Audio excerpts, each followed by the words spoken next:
अपन सब कर रहे हैं। नवरात्रि का समय, चंडी महायज्ञ।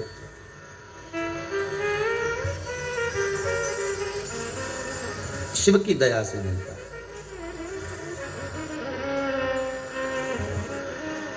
कल कथा का छठा दिवस था। देवियों में कात्यायनी देवी का स्मरण था। शिव, शक्ति, शंकर, जगदम्बा या 33 कोटि देवता, कोई भी देव, आपका मन जब तक निर्मल नहीं होगा, आपकी चित्तवृत्ति जब तक निर्मल नहीं होगी, आपका व्यवहार जब तक सुंदर नहीं होगा, तब तक भगवान आपके दरबार पर, भगवान आपके घर पर, भगवान आपके हृदय में प्रवेश नहीं कर सकते। आपका व्यवहार, आपकी नेचर, आपका हृदय, आपकी चित्तवृत्ति जितनी निर्मल होगी, जितनी साफ।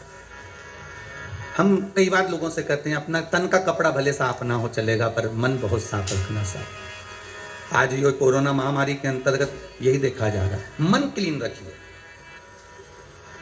कपड़ा साफ करते करते तो जिंदगी हो गई। वो कपड़ा साफ हुआ नहीं हुआ, कपड़े में कितने दाग लगे हैं, उससे मतलब हमको नहीं रखना है।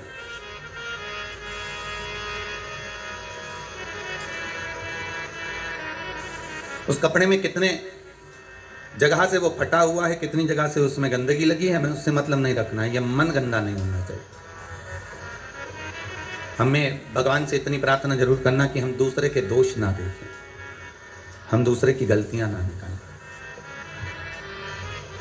हम हमारे कुल में अगर जन्म लिए हैं, हम जिस कुल में पैदा हुए हैं, हम अगर ब्राह्मण हैं, हम क्षत्रिय हैं, हम वैश्य हैं, हम शूद्र हैं, हम जिस कुल में जन्मे हैं, उस कुल के अंतर्गत हम किसी में भेद ना देखें, हम किसी में गलतियां ना देखें। भगवान को नहीं आने का सबसे बड़ा कारण एक होता है कि हम दुनिया के लोगों में गलती बहुत देखते हैं। जब हमारी दूसरे में हम गलती देखेंगे, मतलब ये पक्का है कि अपने भीतर भी कोई गलती होगी। भगवान कृष्ण ने दुर्योधन से कहा कि इस दुनिया का सबसे अच्छा व्यक्ति ढूंढ कर लिया। पूरे हस्तिनापुर में जो सबसे बेकार व्यक्ति हो, सबसे अच्छा व्यक्ति हो, तो उसको लेकर आओ। और युधिष्ठिर से कहा है पूरे हस्तिनापुर में, पूरे विश्व में जो सबसे बुरा व्यक्ति हो, तो उसको छांट कर लेकर तुम दोनों जाओ। दुर्योधन अच्छे व्यक्ति को ढूंढने जा रहा है और युधिष्ठिर बुरे व्यक्ति को ढूंढने के लिए जा रहा है।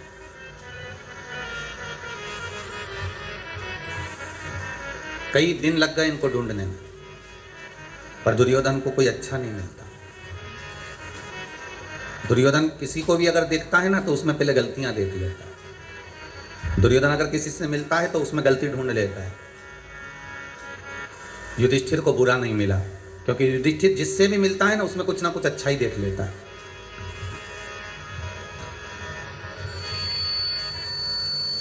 वो जिससे भी मिल रहा है उसमें कुछ ना कुछ अच्छा देख रहा है। भगवान कृष्ण ने पूछा, क्यों दुर्योधन, तुम्हें कोई अच्छा व्यक्ति मिला? दुर्योधन बोला, महाराज पूरी पृथ्वी पर कोई अच्छा नहीं है, सब बेकार, सब बेकार है, एक भी अच्छा नहीं है। और युधिष्ठिर से पूछा, तुम्हें कोई बुरा मिला? युधिष्ठिर कहते हैं, महाराज जी पूरी पृथ्वी पर देख लिया, किसमें बुराई है ही नहीं, सब में तो अच्छाई भरी हुई है, सब में अच्छाई भरी हुई है, कोई बुरा मिला ही नहीं है। अर्थात भगवान कृष्ण कहते हैं बस यही जीवन है। दुर्योधन को बुरा ही मिल रहा है, अच्छा कोई नहीं मिलता, क्योंकि उसके भीतर इतनी बुराई भरी हुई है, इतना कपट भरा हुआ है, इतना इतना छल भरा हुआ है, इतनी बेईमानी भरी हुई है कि उसको सामने वाला व्यक्ति बुरा ही नजर आए। और युधिष्ठिर बुरे से बुरे व्यक्ति में भी इतनी अच्छाई देख लेता है कि उसको सामने वाला व्यक्ति अच्छा ही नजर आता है। जीते जी हमने दुनिया के लोगों में बहुत सारी बुराई देखी, और मरने के बाद हम बहुत सारी अच्छाइयाँ देखते हैं कि वो हमारी सास बहुत अच्छी थी, हमारा ससुर बहुत अच्छा था, हमारी वो काका जी चले गए, वो बहुत अच्छे थे, वो ऐसे थे, वो हम मरने के बाद अच्छा देखा। अगर मरने के बाद किसी की बड़ाई कर रहे हो तो उसको थोड़ी ना प्राप्त हो रही है, भले तुम दुनिया में तुम डोली पीट कर कह दो, नगाड़े बजा बजा कर कह दो। भगवान कृष्ण जब तक भूमंडल पर रहे, स्वयं के सगे बुआ के लड़के शिशुपाल तक ने गालियां दे दी महाराज। दूसरे से क्या आशा रखोगे?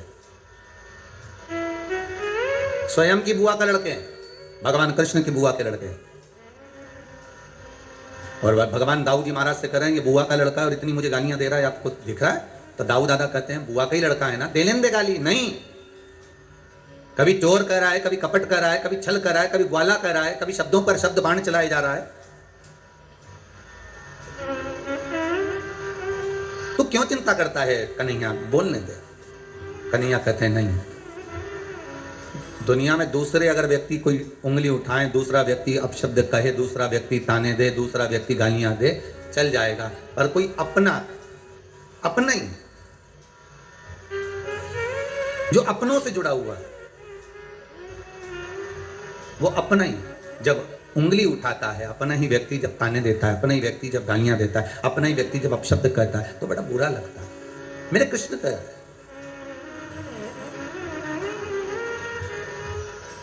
कितना सुंदर लिखा है गर्ग संहिता के अंदर कि मत दो किसी को धन। गर्ग संहिता में लिखा है मत दो किसी को दौलत, मत दो किसी को प्रॉपर्टी, मत दो किसी को वैभव। गर्ग संहिता में लिखा है कि मत दो किसी को वस्त्र, मत दो किसी को आभूषण, मत दो किसी को दौलत, मत दो किसी को धन, मत दो किसी को वैभव। पर गर्ग संहिता कहती है कि आप कुछ मत देना। गर्ग संहिता कहती है पर मीठी वाणी जरूर देना, आप मत दीजिए।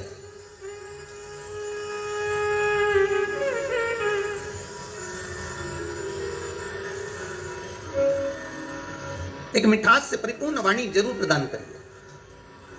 क्या भगवान शंकर भक्तों के घर में ऐसी है जाते हैं? नहीं, निर्मल मन चाहिए। कात्यायनी माता क्या ऐसे ही प्रकट हो गई? और किसको मारने के लिए प्रकट हुई थी? वो महिषासुर को। धनु राजा के दो पुत्र रंभ करम्ब, करम्ब चले गया संतान के लिए तप करते करते, पर उनके यहाँ संतान नहीं हुई। रंभ को लगा कि मेरे भाई को मगर ने खा लिया, पानी में बैठकर हम दोनों भाई तप कर रहे थे और मेरे भाई को मगर ने खा लिया, तो क्यों ना अब मैं ये तप बंद कर मैं चारों तरफ से अग्नि लगाकर उस अग्नि के मध्य में बैठकर तप करूं। और रंभ उस अग्नि में बैठकर तप करते हैं और भगवान ब्रह्मा प्रकट होकर कहते हैं वर मांगो, तुम्हें चाहिए क्या? तो वो रंभ कहते हैं कि मुझे वर ये दे दीजिए कि मेरे घर में संतान नहीं, औलाद नहीं, बस इतनी कृपा कर दीजिए कि मेरे घर में संतान हो जाए। ब्रह्मा जी ने वर दे दिया, जब तुम तप कर कर उठोगे, उठकर तुम जैसे ही जाओगे और जिसको भी तुम प्रेम से, करुणा से, वात्सल्यता से, स्नेह से जिसको भी देख लोगे, उसी के द्वारा तुम्हारी औलाद हो जाएगी, उसी के द्वारा तुम्हारा बच्चा हो जाएगा। तुम जिसको स्नेह से देख लोगे, जिसको प्रेम से देख लोगे, बस उसी के द्वारा तुम्हारा बच्चा हो जाएगा। अच्छा, एक ये महिषासुर की कथा से एक सीखने को मिलता है। क्या कितना सुंदर ब्रह्मा जी ने वर दिया कि तुम किसी को भी प्रेम से देख लोगे, उससे तुम्हारी संतान हो जाएगी, उससे तुम्हारी औलाद हो जाएगी, उससे तुम्हारा बच्चा हो जाएगा। पर अगर समझने वाली बात हो तो कितना सुंदर है कि आप किसी को भी, एक गौ माता है, एक स्वान है, कुत्ता है, एक बिल्ली है, एक चूहा है, एक खरगोश है, हिरण है, किसी को भी, आप जीव को भी एक प्रेम के हाथ से सहला कर देखना। गौ माता को एक बार हाथ रखकर देखना और प्रेम के हाथ से है। एक कुत्ते के बच्चे को भी आप प्रेम से सहला कर देखना, वो आपके पीछे पीछे दुम हिलाकर घूमेगा। आप गौ माता को सहला कर देखना, गाय भी आपके सामने गले को ऊंचा करेगी कि और मुझे सहलाते जाए। प्रेम अर्थात अगर यहाँ कहा जा रहा है कि आप अगर किसी को प्रेम से देखोगे तो उसी के द्वारा तुम्हारी संतान होगी, उसी के द्वारा तुम्हारी औलाद होगी, उसी के द्वारा तुम्हारा पुत्र होगा, तो शास्त्र यही कहता है कि आप जिसको प्रेम देंगे वो अपना हो जाएगा, आप जिसको स्नेह देंगे वो अपना हो जाएगा, भले विरोधीवासी क्यों ना हो। एक संत गंगा नहाकर आ रहे थे और एक व्यक्ति इनसे बहुत ईर्ष्या करता था क्योंकि इनका नाम बहुत चल रहा था। जब किसी संत, साधु, सन्यासी, तपस्वी, ब्राह्मण, कोई कथाकार, कोई वक्ता, कोई ज्योतिषाचार्य, कोई श्रेष्ठ कर्मकांडी ब्राह्मण, कोई श्रेष्ठ विद्वज्जन, जब उसका खूब नाम चलने लगता है तो कुछ लोग ऐसे होते हैं जो उन पर उंगलियां उठाना प्रारंभ कर देते हैं। बेमतलब की फालतू बातों को ढूंढेंगे और उसको जगत में ले जाकर छोड़ेंगे कि कैसे ना कैसे इसके ऊपर गलत लांछन लगाया जाए। एक संत रोज गंगा नहाकर आते थे, इनका नाम सब दूर चल रहा था कि महाराज रोज गंगा नहाते हैं, गंगा जी का स्नान करते हैं, शिव जी की आराधना करते हैं, भगवान शंकर का गुणगान करते हैं, भगवान शंकर का अनुमोदन करते हैं। इनका नाम बहुत चला। अब इतना नाम चला, इतना नाम चला, तो इनसे जो जलने वाला था वो भी रोज मंदिर जाता था, वो भी रोज गुणगान गाता था, वो भी रोज स्मरण करता था, पर उसको कोई नाम नहीं चला, उसका कोई नाम का स्मरण नहीं हुआ, उसको कोई ने पूछा नहीं, उसका कोई स्मरण नहीं हो पाया, उसको लोगों ने ध्यान नहीं दिया, तो उसके मन में ईर्ष्या भरा गई। अब ईर्ष्या भरा गई तो वो पेड़ पर चढ़कर बैठ गया और खूब सारा पान खा के बैठा। अब संत जैसे गंगा नहा कर आए तो इसने ऊपर से थूक दिया संत पर। अब संत पर थूका तो संत बेचारे वापस गंगा नहाने चले गए। ये वापस आए नहा के, फिर इसने थूक दिया, फिर वो गंगा नहाने चले गए, फिर इसने थूक दिया, फिर वो गंगा नहाने चले गए। दूसरा कोई रास्ता नहीं था कि संत वहां से निकल जाए, रास्ता भी वही था, क्योंकि दूसरे रास्ते से स्त्रियां गंगा नहाने आती थी तो संत वहां जाते ही नहीं थे। संत जब जब निकलते ये पेड़ पर बैठा बैठा थूकता रहता। संत ने इसको झांका तक नहीं, देखा तक नहीं, क्योंकि ये थूकने वाले को क्या देखे, इसको देखकर करना क्या, इसको नहीं। वो बार बार थूक रहा है, वो बार बार स्नान कर रहे हैं। आए, अब की बात जब वापिस आए तो जो ऊपर बैठकर थूक रहा था उसके मुख में पान का पीक थूक सब समाप्त हो गया था। आकर चरण पकड़ लिए, गुरुदेव मैंने इतनी बार आपको थूका पर आपके मुख से कोई शब्द नहीं निकला। गुरुजी बोले तू मेरे पाँव मत पकड़, आज मुझे एक मौका दे दे कि मैं तेरे चरण पकड़ लूं। गुरुदेव आप मेरे चरण, मैंने आप पर थूका है, मैंने आप पर अपशब्द कहे हैं, मैंने थूका है आप पर और आप मेरे पांव पड़ना चाहते हैं। गुरुजी बोले, संत बोले भाई देख रोज गंगा की एक डुबकी लगाकर चले जाता था, पर आज तेरी ऐसी करुणा हो गई, कृपा हो गई कि 108 बार डुबकी लग गई। तेरी कृपा हुई, ये दूसरा कोई नहीं कर सकता। तू थूकता रहा, मैं गंगा नहाता रहा, रोज एक गंगा की डुबकी लगाता था, आज 108 बार डुबकी लग गई, ये तेरी कृपा ही तो है। उसकी आंख में आंसू भर गए कि संत संत होता है, साधु साधु होता है, सन्यासी सन्यासी होता है, तपस्वी तपस्वी होता है, विद्वान विद्वान होता है।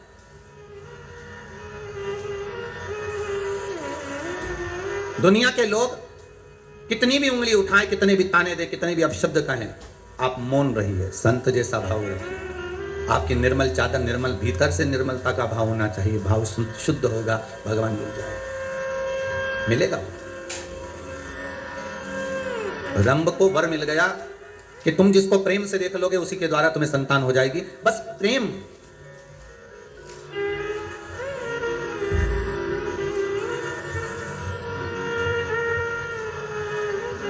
बहुत अंतर है महाराज जी, प्रेम और प्यार में जमीन और आसमान का अंतर है, बहुत ध्यान देना हमारा। प्यार दिखावे का होता है, प्यार में खून और खच्चर होता है, प्यार में एक दूसरे को मारने के लिए तैयार हो जाते हैं, प्यार में बर्बाद होने को तैयार हो जाते हैं। पर प्रेम में ना खून खच्चर होता है, प्रेम में ना अपशब्द निकलता है, प्रेम में ना ताने दिए जाते हैं। प्रेम केवल एक स्नेह का होता है, जैसे एक माता पिता का बच्चे से हो, एक करुणता का है। जैसे राधा जी ने भगवान कृष्ण से पूछ लिया था कि ये बताओ ठाकुर, हे कृष्ण मैं कहां कहां पर हूं, बोलो। भगवान कृष्ण कहते हैं राधा तू मेरे नस नस में, राधा तू मेरे रोम रोम में, राधा तू मेरी धड़कनों में, राधा तू मेरे नयनों में, राधा तू मेरी जिह्वा में, राधा तू मेरी श्रवणता में, राधा तू मेरी रोमावली में, राधा तू मेरी धड़कनों में, राधा तू मेरी नस नस में। हर जगह पर राधा है। तो राधा कहती है कृष्ण अब ये बता दो कि मैं कहां पर नहीं हूं। भगवान कृष्ण कहते हैं राधा तू मेरी किस्मत में नहीं है, तू मेरे भाग्य में नहीं है। 16,108 रानियों के साथ में भगवान की शादी हुई, पर राधा के साथ कहीं पटरानियों में, रानियों में 108 पटरानियों में, 16,108 रानियों में राधा जी का नाम नहीं आता महाराज। तू मेरे भाग्य में नहीं है। प्रेम यही होता है, प्रेम में त्याग होता है, प्रेम में करुणा होती है। पर दुनिया के लोग प्यार और प्रेम को एक कर दिए, कहीं कह दिया हम तो प्रेम, इसको प्रेम नहीं कर सकते कि 2 दिन का हुआ फिर आखिरी में तलाक हो गया। प्रेम कर कर, प्यार कर कर, स्नेह कर कर आपने शादी तो कर ली कि हम तो एक दूसरे को चाहते हैं, हम एक दूसरे को स्नेह करते हैं। शादी करने के 4 साल, 3 साल, 2 साल, 2.5 साल, 1.5 साल में अदालत में पहुंच गए और मालूम पड़े फिर तलाक हो गया। इसको प्यार नहीं कर सकते, इसको प्रेम नहीं कर सकते, इसको केवल साधारण सी भाषा में स्नेह प्यार कहा होगा। पर प्रेम की परिभाषा क्या होती है, प्रेम का परिभाषा का अंश क्या होता है, वो केवल एक होता है। प्रेम में ना अपशब्द होते हैं, ना ताने होते हैं, ना गालियां होती हैं। अगर हम भगवान से प्रेम करें हैं और भगवान ने अगर हमारा बुरा भी कर दिया है तो हम उसमें भगवान को दोष नहीं देते, हम अपने भाग्य को दोष देते हैं। यही प्रेम कहलाता है, इसी को प्रेम कहते हैं। उसमें हमने भगवान को दोष नहीं दिया है, गलती हमारी होगी, हो सकता है हमको कुछ सहन करना पड़ेगा, हो सकता है हमारे ऊपर कोई बात होगी इसलिए भगवान ने अच्छा ना किया। वो प्रेम।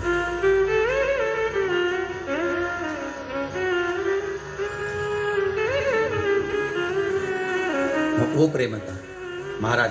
रंभ, तुम जिसको प्रेम से देख लोगे उसी के द्वारा संतान हो जाएगी। बस शास्त्र बहुत सुंदर बात कर रहा है। आप पड़ोसी के बच्चों से भी प्रेम कर लोगे ना तो वो जाके तुम्हारे लिए दूध की थैली ला देंगे। बोलो सही है कि गलत है? बच्चों के, पड़ोसी के बच्चों से भी कह दोगे प्रेमवश की बेटा जाओ लिया, तो वो ला देंगे प्रेम के बल पर। पड़ोसी के बच्चे भी अपने बच्चे बन जाते हैं अगर प्रेम है तो फिर रंभ के लिए ब्रह्मा जी ने कहां गलत कह दिया? रंभ के लिए ब्रह्मा कहां गलत कह रहे हैं कि तुम जिसे प्रेम से देखोगे तुम्हारी संतान हो जाएगी? और जैसे ही रंभ उठा, सामने से एक महिष निकल कर जा रही थी, एक भैंस निकल कर जा रही थी, और रंभ ने उसी भैंस को, उसी महिष को प्रेम से देख लिया। प्रेम से देखा, भैंस का गर्भ ठेर गया, महिष का गर्भ ठेर गया। और भैंस का जब गर्भ ठेरा, जब भैंस अपने घर पर गई तो इसका जो भैंसा था, महिषा था, उसने देखा कि मेरी पत्नी गर्भ से कैसे हो गई। ध्यान लगाया उस महिषा ने, उस भैंसे ने, तो ध्यान में आया कि रंभ के दृष्टि से इसका गर्भ ठेर गया। और रंभ की दृष्टि से अगर गर्भ ठेरा तो इसको क्रोध आ गया। रंभ जा रहा था अपने घर की ओर, भैंसे ने, महिषा ने दौड़कर उस रंभ के प्राणों को हर लिया। जब रंभ के प्राण हर लिए, मर गया रंभ। रंभ का अंतिम संस्कार हो रहा था, चिता तैयार हुई, उस पर रंभ को रखकर जलाया जा रहा था, अंतिम संस्कार किया जा रहा था। उसी समय पर भैंस को लगा, महिष को लगा कि बताओ इसका पुत्र मेरे गर्भ में है, अर्थात अगर इसका पुत्र मेरे गर्भ में है तो मैं इसकी पत्नी हूं, और पत्नी का कर्म है कि पति के साथ सती हो जाए, तो क्यों ना मैं अपने पति के साथ सती हो जाऊं। और धधकती हुई अग्नि में, धधकती हुई चिता में वो भैंस, वो महिष कूद गई, और जैसे ही कूदी उसके गर्भ से एक बच्चे ने जन्म लिया जिसका नाम महिषासुर हुआ। क्या नाम पड़ा है? महिषासुर। एक बेटे ने जन्म ले लिया जिसका नाम महिषासुर हो गया। अब महिषासुर ने जन्म तो ले लिया, पर महिषासुर ने विचार करा कि देवताओं से द्वेष करूंगा तो मैं मारा जाऊंगा। महिषासुर ने सबसे पहले ब्रह्मा जी से तप करा, और ब्रह्मा जी का तप कर ब्रह्मदेव से कहा, ब्रह्मदेव मुझे वर दीजिए कि मैं मरूं ना। ब्रह्मा जी ने कहा ये तो हो ही नहीं सकता कि तुम नहीं मरोगे, मरना तो पड़ेगा। मृत्यु लोक में आए हो तो मौत तो निश्चित है। माता के गर्भ से जब तुम्हारा जन्म हुआ, नाल कटी, उसी समय पर लिख दिया गया था कि कहां मरोगे, किस जगह पर मरोगे, कौन सी तिथि, कौन सा फल, कौन सी घड़ी, कौन सी जगह, एक एक स्थान को निश्चित कर दिया गया था कि कहां तुम्हारे प्राण छूटेंगे, किस जगह पर तुम मरोगे, तुम्हारी अंतिम संस्कार, अंतिम जगह कहां होगी, अंतिम श्वास तुम किस जगह पर लोगे, वो निश्चित करा गया। अंतिम पल, अंतिम घड़ी, अंतिम क्षण निश्चित किया।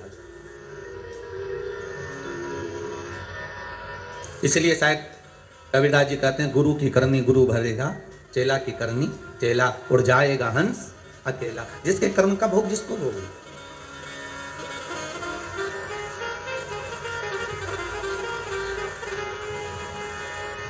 अपने कर्म का भोग अपने को भोग, कोई दूसरा नहीं भोग। हम कई बार कहते हैं माताओं से, आप अपने पतियों से कभी कभी पूछा करो, आप जो कमा कर ला रहे हो वो किसके लिए कमा रहे हो?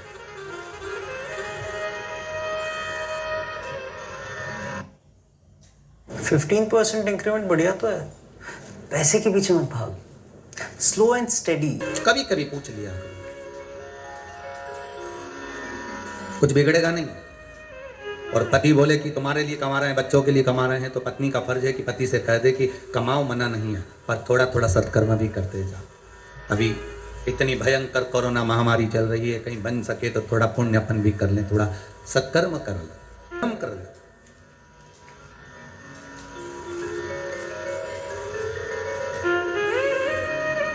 अभी कल की ही न्यूज़ हम देख रहे थे, उसमें हमने देखा कि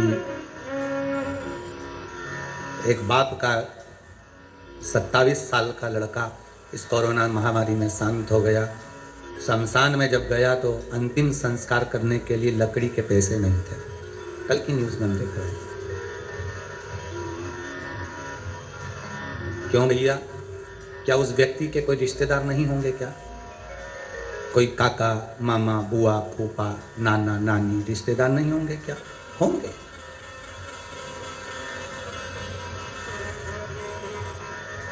पर वावारी दुनिया मतलब की दुनिया में किसी का कोई नहीं। सुख के साथ ही हजारों हैं, जब दुख पड़ा तब कोई नहीं। जब दुख की घड़ी आती है, सबसे पहले जो अपने होते हैं ना, वो छोड़कर भाग जाते हैं। अरे दूसरी जगह भी जान दो, तुम तो यहीं से सीख लो। जब गाड़ी का एक्सीडेंट होता है ना, तो सबसे पहले कौन भागता है? बोलो, जम के बोलो जरा। अरे जम के तो बोलो, कौन भागेगा? ड्राइवर, जो गाड़ी चला रहा था, पूरी गाड़ी का तार में जिसके ऊपर था, जो गाड़ी को साथ कर चल रहा था। तुम दूसरी जगह तो जाओ बाद में, पहले यहीं देख लो अपन जिस गाड़ी में सफर कर रहे हैं। अगर भागेगा तो सबसे पहले ड्राइवर भागेगा। ट्रक का एक्सीडेंट होगा तो सबसे पहले ड्राइवर भागेगा। भले कंडक्टर जो बैठा है उसमें बेचारा, क्लीनर जो बैठा हो बेचारा, वो भले मरे, परंतु वो तो बच गया।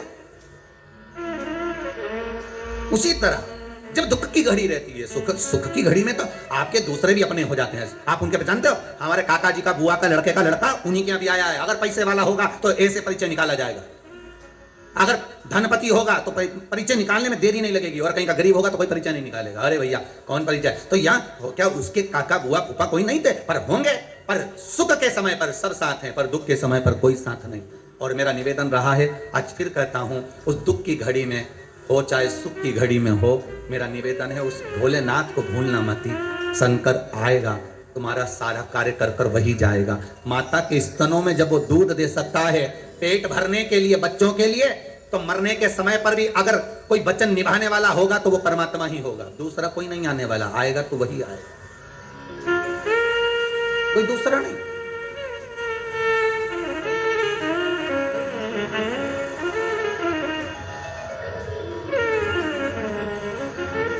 हम उसको साथ लें। अरे कितना सुंदर कहा है ब्रह्मा जी ने, प्रेम करोगे तो किसी से भी तुम्हारी संतान की प्राप्ति हो सकती है। प्रेम करोगे तो हो सकता है पराये भी अपने हो जाए। प्रेम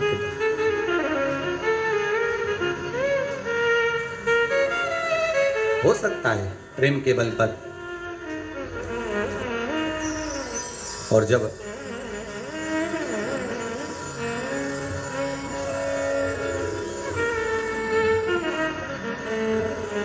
भगवान भूत भावन भूतेश्वर शिव की कथा कर रही है, ब्रह्मा से वर मांगा गया कि आप हमें वर दे दीजिए। तथास्तु ब्रह्मदेव कहते हैं मांगिए क्या चाहिए, बस मैं मरूं ना। तो ब्रह्मा जी कहे ये तो हो ही नहीं सकता, मृत्यु निश्चित है, वो मरना तो पड़ेगा,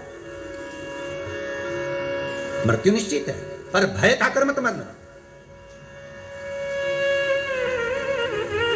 द्रौपदी सबसे ज्यादा कब रोई थी?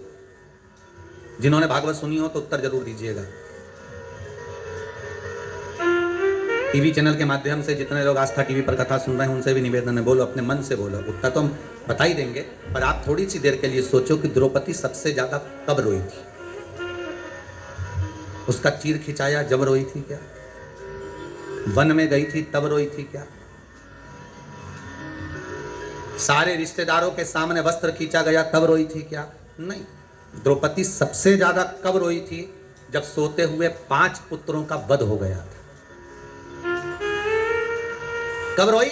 जब 5 पुत्र सोते हुए मर गए। तो युधिष्ठिर ने पूछा, द्रौपदी तू इतनी विद्वान नारी, तेरी विद्वत्ता के तो लोग बखान करते हैं, भजन करते हैं, तेरा स्मरण करते हैं, और तू अपने पुत्रों के मोह में रो रही है? पुत्रों के मोह में? द्रौपदी कहती है पुत्र मर गए उसका रोना नहीं आ रहा, तो फिर रो क्यों रही है? द्रौपदी कहती है पुत्रों के मरने पर नहीं रो रही हूं, रो इस बात के लिए रही हूं कि इन पुत्रों को युद्ध के मैदान में मरना था और ये पलंग पर सोते सोते मर गए। इन पुत्रों को युद्ध के मैदान में मरना था और ये पलंग पर सोते सोते मर गए। मुझे रोना इस बात का, मैं रो इस बात के लिए रही। बस आपसे भी निवेदन है, युद्ध के मैदान में मरना है, हमें डर से नहीं मरना। कोरोना का भय नहीं होना चाहिए तुम्हारे भीतर की जरा से तुमको सर्दी खांसी हुई, जरा सा तुम्हारा गला सूखा, जरा सा तुम्हारा स्वाद आना बंद हो गया, तुमने सोच लिया कि अब तो बस जाने का समय आ गया, आंख में आंसू भर रहे, एकांत में कमरे में पड़े हुए रो रहे, बिलख रहे। अब सबसे कह दिया दवाई गोली लो, डॉक्टर को दिखाओ, मुख पर मास्क लगाओ, सैनिटाइज का प्रयोग करो, सोशल डिस्टेंसिंग रखो, मना नहीं है, दवाइयां भी पूरी लो, डॉक्टर को भी दिखाओ, जांच भी कराओ। और अगर मान लो रिपोर्ट जैसी भी आए, पर निवेदन केवल इतना है कि डरना नहीं है, युद्ध के मैदान में जाना है। और हो सकता है कि उस युद्ध के मैदान में, और कांप कर नहीं, डर कर नहीं,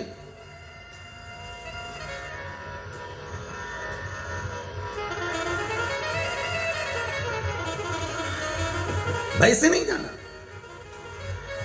कल कहीं विदेश के कोई की एक न्यूज़ का थोड़ा सा भाव दर्शाया था, कोई न्यूज़ पर आया था कि भारत के जो लोग हैं, भारत की भूमि पर जो लोग निवास कर रहे हैं, उसमें से बहुत से लोग तो भय के कारण प्राण छोड़ रहे हैं।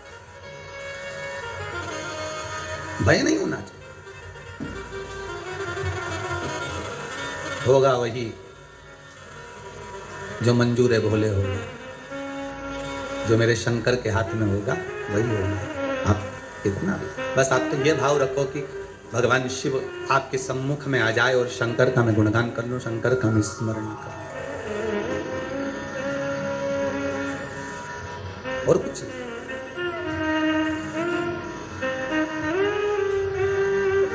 और जब शंकर का गुणगान भगवान ब्रह्मा जी कह रहे हैं, अरे महिषासुर मृत्यु निश्चित है, आएगी जरूर, तो महिषासुर ने भी कह दिया अगर मृत्यु निश्चित और आप कह रहे हो कि आएगी जरूर, तो फिर मुझे वर दीजिए, मांग तुझे क्या चाहिए।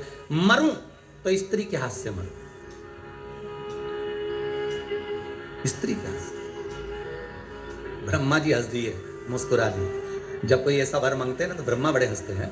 ब्रह्मा जी को हंसी इस बात की आती है कि 3 तारा से मरे हुए व्यक्ति को तो वैसे स्वर्ग नहीं है, ठीक है, एक पानी में डूब के मरा हुआ, एक सर्प का डसा हुआ, और एक स्त्री के हाथ से मरा हुआ, और ये वर क्या मांग रहा है कि स्त्री के हाथ से मर जाओ। तो ब्रह्मा तो वैसे खुश हो गए कि इनकी बुद्धि ना जाने कब फिर गई है। अगर मांगना ही था तो ये मांग सकते थे कि अगर मरूं तो भगवान शंकर का गुणगान करते करते मरूं, मैं भगवान का स्मरण करते करते मरूं, भगवान का भजन करते करते मरूं, भगवत नाम स्मरण करते हुए मरूं।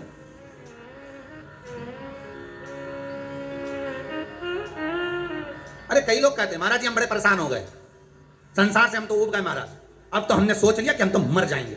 तो हम उनसे कहते मरो, पर थोड़ा सा फैशन चेंज करो। ये रस्सी बांधकर, जहर खाकर, पानी में डूब कर, ट्रेन के नीचे, गाड़ी के नीचे, ऊपर से गिर कर, ये तो ओल्ड फैशन है मरने का। कोई नया फैशन निकालो मरने का। मरो मरो सब कोई कहे, मर के देखे कोई, मरो तो ऐसा मरो कि फिर संसार में जन्म ना हो। इसलिए अगर मरना ही है और तुमने प्लानिंग कर ली कि मुझे मरना है, मैं तो संसार से उब गया, मैं तो। और एक बात हमेशा याद रखो, नौकरी करने वाला व्यक्ति, ड्यूटी करने वाला व्यक्ति अगर अपनी ड्यूटी से मुंह चुरा कर भाग जाता है तो उसको दूसरे दिन ज्यादा ड्यूटी करना पड़ती है। उसी तरह तुम अगर संसार से ऊब कर, परेशान होकर मर भी जाओगे ना, तो तुम्हें वापिस जन्म लेकर फिर ड्यूटी करना पड़ेगी, फिर भोगना पड़ेगा। इसलिए मरने की तो प्लानिंग करो ही मत, और अगर प्लानिंग कर ली है तो भगवान का भजन करो, सेवा करो, अर्चना करो, अच्छा कार्य करो, अपने हाथों से पुण्य करो, धर्म करो, दान करो, सत्कर्म करो। भगवान से कहते रहो, हे भोलेनाथ मुझे ऐसा धन देना कि मैं भले परिवार में ना लगाऊं पर सत्कर्म में लगाता रहूं, कोई को भूखा ना जाने दूं, किसी के आगे किसी को हाथ ना फैलान दूं, ऐसा धन मुझे दे। और फिर सेवा करते करते करते करते प्राणों को त्याग दो। तो मजा आए कि हाँ प्राण त्यागे, फिर हम भले खिलवा देंगे कि हाँ इसने सुसाइड कर लिया है, फिर हम भले कह देंगे, पर भगवत भजन करते हो, स्मरण करते हो, नाम स्मरण करते हो।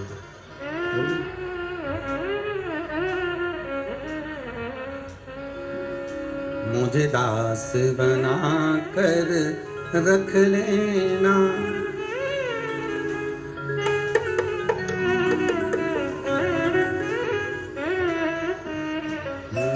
मुझे दास बना कर रख लेना, भोलेनाथ तुम अपने चरणों, मुझे दास बना कर रख लेना, भोलेनाथ तुम अपने चरणों में, मुझे दास बना कर रख लेना, भोलेनाथ तुम अपने चरणों में।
दयालु करुणा सागर करुणा करने वाले महिषासुर ब्रह्मदेव से वर मांग रहे हैं। ब्रह्मा जी वर दे दो कि मैं अगर मरूं तो स्त्री के हाथ से मरूं, स्त्री के हाथ से। तथास्तु कह दिया।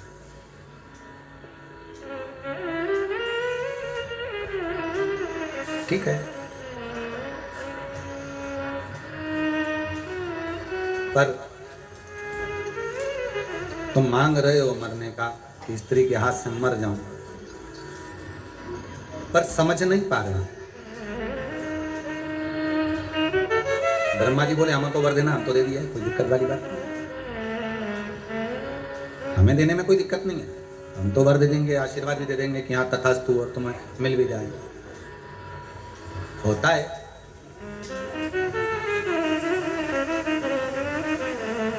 हमारा निवेदन पहले भी रहा, आज फिर करते हैं, बेटे को कभी भी अपने माँ बाप से मांगना नहीं चाहिए।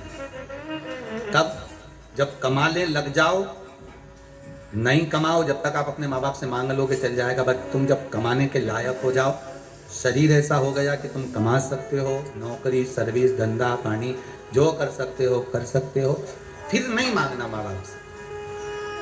फिर प्रॉपर्टी जमीन जायदाद वो किसको दे रहे हैं ये उनके ऊपर, तुम्हारी मर्जी पड़े जिसको दो।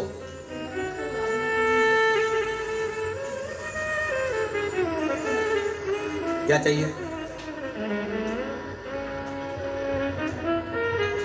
एक माँ के दो बेटे, दोनों बेटे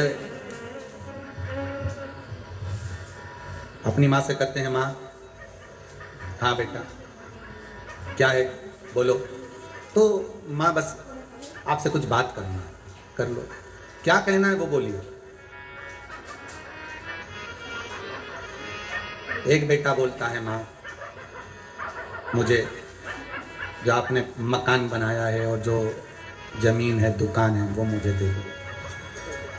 ठीक है ले जा, देख लो। फिर एक बेटा आया,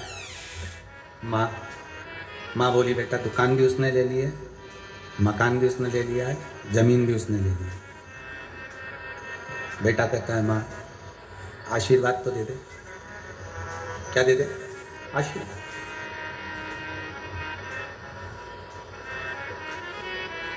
और तू मेरे साथ चल। लास्ट ईयर तो प्रमोशन हुआ था, हर बारी थोड़ी। करियर T20 नहीं है Sanju, it's test cricket. So what do और तू मेरे साथ चल। माँ कहती है उसने जब जमीन ली, मकान लिया, दुकान ली, तब मैंने कह दिया था कि ये सब मेरा है, मेरे जीते जी मेरा रहेगा, मरने के बाद तेरा रहेगा। इसलिए पिता के प्राण भी उसी मकान में छूटे हैं, इसलिए मैं उसी मकान में रहना चाहती हूँ, मैं तेरे साथ नहीं रहूँ, मैं उसी के साथ हूँ। ठीक है, आशीर्वाद तो दोगी, क्यों नहीं? तुझे कुछ नहीं मिला, पर ईमानदारी से कहती हूँ मेरी जिंदगी का जितना मैंने पुण्य करा होगा, जितने मैंने व्रत करे होंगे, जितना उपास करा होगा, उसका भाग मैं तुझे दे देती हूँ, आशीर्वाद देती हूँ। परिवार में झगड़ा हो गया, अभी तक साथ थे, अब वो भाई जिसके पास कुछ नहीं था वो निकल गया। माँ आँख से आंसू बहाती है, मैं तुझे कुछ नहीं दे पाई। कुछ बात नहीं माँ, पैदा तो किया है ना तूने, दूध तो पिलाया है ना तूने, परवरिश तो तूने करी है ना माँ, कोई चिंता नहीं। बेटा चला गया, किसी के यहाँ नौकरी करी, होटल पर बर्तन मांजे, फिर धीरे धीरे धीरे धीरे कार्य करते करते करते करते आज सेठ जी से कहा, सेठ जी मेरे घर में बर्तन नहीं है, आपके इतने सारे बर्तन मांजता हूँ, क्या एक गिलास मुझे पानी पीने के लिए दे दोगे? हाँ ले जा। सेठ जी भी दयालु था, उसने कहा एक गिलास से क्या होगा, 2-3 गिलास ले जा, थोड़े से बर्तन अंदर काले काले से पड़े हैं, वो किसी काम नहीं आ रहे होटल में, उसमें से उठा कर ले जा, लेके आ मेरे पास दे देता हूँ। सेठ जी ने थोड़े बर्तन ले दिए, ले गया। धीरे धीरे धीरे सेठ जी ने अपने मित्र से कहा, अरे बहुत अच्छा लड़का है, 2 साल हो गए मेरे पास काम करते करते, कभी इसके मुंह से आवाज़ नहीं निकलती, बर्तन भी नहीं थे, मैंने दे दिए। अच्छा मेरे पास में कपड़े रखे, दे दूं क्या? लाकर दे दे कपड़े दे। फिर उसने दोस्त ने कहा एक काम कर, अब ये बर्तन मांजता रहता है, एक काम कर मेरे यहाँ पर भेज दे इसको, मेरी कंपनी में चौकीदार बना देता हूँ, वॉचमैन बना दूँ। वॉचमैन से फिर एक दिन सेठ जी का लड़का बीमार पड़ गया, कोई कहा नहीं, इसको गाड़ी चलाना आती थी, ये गाड़ी लेकर भागा, इसको सेठ जी के लड़के को ठीक कराया, सेठ जी के लड़के ने इसको ड्राइवर बना दिया। ड्राइवर से छूटा, समय आया, सेठ जी के लड़के ने कहा इतना अच्छा ईमानदार कहीं मिलेगा, इसको पार्टनर बना। पार्टनर बनाते बनाते एक दिन सेठ जी के लड़के का एक्सीडेंट हो गया, मर गया। सेठ जी ने इसको अपना पुत्र बना लिया, 22 फैक्ट्रियों का मालिक बन गया। वो जिसको प्रॉपर्टी दी थी उसके लड़के ऐसे नालायक निकल गए कि एक दिन शेयर मार्केट खेलने के लिए दोस्तों के साथ बैठ गए, डब्बे में सब गोल करिया और मालूम पड़े जो मकान था वो भी गिरवे रखा गया, जमीन थी वो भी गिरवे रखा गई, दुकान थी वो भी गिरवे रखा गई और एक दिन सारा बर्बाद कर दिया। अब लोगों से पैसे उधार मांग मांग कर घर चल रहा है। माँ अपने प्राण त्याग कर जा चुकी थी, भाई अपनी जगह था, वो अपनी जगह था। ईमानदारी से बोलो, दौलत काम आई कि आशीर्वाद काम आया? आशीर्वाद काम आया। भगवान के दरवाजे पर जाकर कभी मत कहना कि मुझे 1 लाख दो, कि 5 लाख दो, कि 10 लाख दो, कि 10 करोड़ दो, कि 20 करोड़ दो। भगवान के चरणों में जाकर कभी मत कहना कि मुझे इतनी संपदा देना। भगवान ना जाने तुम्हारे लिए कितना सोच कर रखा होगा, उस परमात्मा ने तुम्हारे लिए कितना सोचा होगा, कितना विचार कर। बेटों की शादी नहीं होती, बेटियों की शादी नहीं होती, चिंता बढ़ जाती है, कैसे होगी, ना जाने कब होगी, हमें चिंता लग गई। पिछली बार भी लॉकडाउन पड़ गया था, अब की बार फिर लॉकडाउन पड़ गया। बेटे की शादी कहां से होगी? बेटी की शादी, चिंता ना करना, जन्म उसने दिया है, भरण पोषण की जवाबदारी उसकी है। एक पक्षी रात को सोता है तो पेड़ की डाली को पंजे से पकड़कर सोता है। पक्षी जमीन पर गिरता है क्या? नहीं। जब वो सोने वाले पक्षी को जमीन पर नहीं गिरने दे सकता तो तुम्हें गिरने देगा क्या? विश्वास प्रबल रखना, पक्का रखना। अगर भरोसा है तो भगवान है, और अगर भरोसा नहीं तो मेरा शंभू भी नहीं है। दुनिया के लोगों को तो लगता है कि ऐसी और वाले मिश्रा जी ऐसी ऐसी कथा कहते, पत्थर को ही भगवान बना दिया है। शंकर के शिवलिंग के लिए इतना अनुष्ठान, इतना पूजन, इतना स्मरण, ये करोगे तो ये मिलेगा, ये करोगे तो ऐसा हो जाएगा। शंकर का इतना अनुमोदन।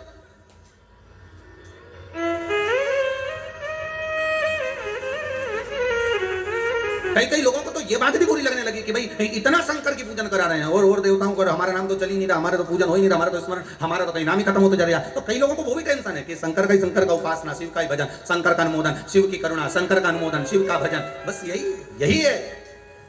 एक कुएं को अच्छे से खोद लो, उसमें 50 फीट पर पानी निकल जाएगा। एक जगह पर भगवान की भक्ति का धारण कर लो, भगवान मिल जाएगा। दुनिया फिर ताने दे, अपशब्द कहे, गालियां दे तो आग लगे बस्ती में, अपन रहो मस्ती में, क्या किसको रोइए चादर तान के सोई। कहे तो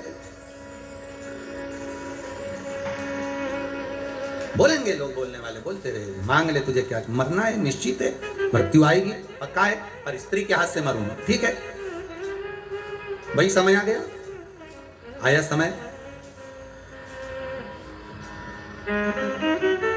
इसने उपद्रव मचाना चालू कर दिया। जब व्यक्ति के पास में बहुत सारा वैभव आ जाता है ना, तो फिर वो किसी को नहीं गिनता। एक निवेदन रहा है, फिर करते हैं।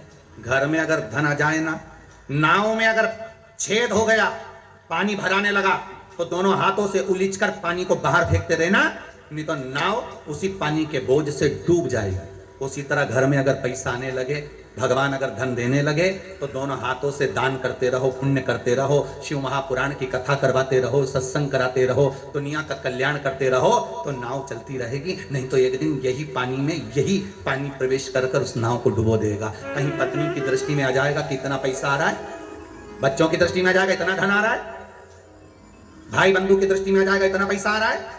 एक दिन सब लेकर डूब जाएंगे और वो धन का कोई उपयोग नहीं हो पाएगा। हाथ में अगर भगवान धन दे तो उसका सत्कर्म करो, शिव महापुराण की कथा करवा लो, भगवत स्मरण कर लो, नाम जाप कर लो, ब्राह्मण जन, गुरु जन, भूखे को भोजन करा लो, किसी गरीबड़ी की लड़की की शादी कर दो, कहीं किसी को दवाई में कुछ रुपये की जरूरत पड़ रही हो, उठा कर दे दो। ले भैया, अगर आज तुम्हारी जान बच जाएगी तो हो सकता है भगवान हमारी जान बचा कर रख लेगा। थोड़ा सहयोग करते थे। कोई पढ़ना चाहता है और पैसा नहीं है, तुम उसको पढ़ा लिखा दो, हो सकता है कभी तो याद करेगा। जब अच्छे पद पर पहुंच जाएगा तो कहेगा तो सही कि मेरे को किताब उसने दिलाई थी, मुझे उसने दिलाया। बुरे वक्त का एक एक पल व्यक्ति को याद आता है, याद रखिए। अच्छे वक्त में जो तुमने करा वो याद नहीं आएगा, पर बुरे वक्त में अगर जिसने साथ दिया होगा, जिसने कहा होगा। कई लोग कहते हैं महाराज जी हमारा बुरा वक्त चल रहा है, हमारा स्मरण, हमें इतनी तकलीफ चल रही, पर आपने जो बताया हमको फल मिला, आज हम भूल नहीं पाएंगे, हमारी जिंदगी से हम निकाल। अर्थात ये आपका पुण्य है, आपकी प्रबलता है, आपका स्नेह, आपकी करुणता है, आपका भाव है, आपकी निर्मलता है, चित्तवृत्ति स्नेह है।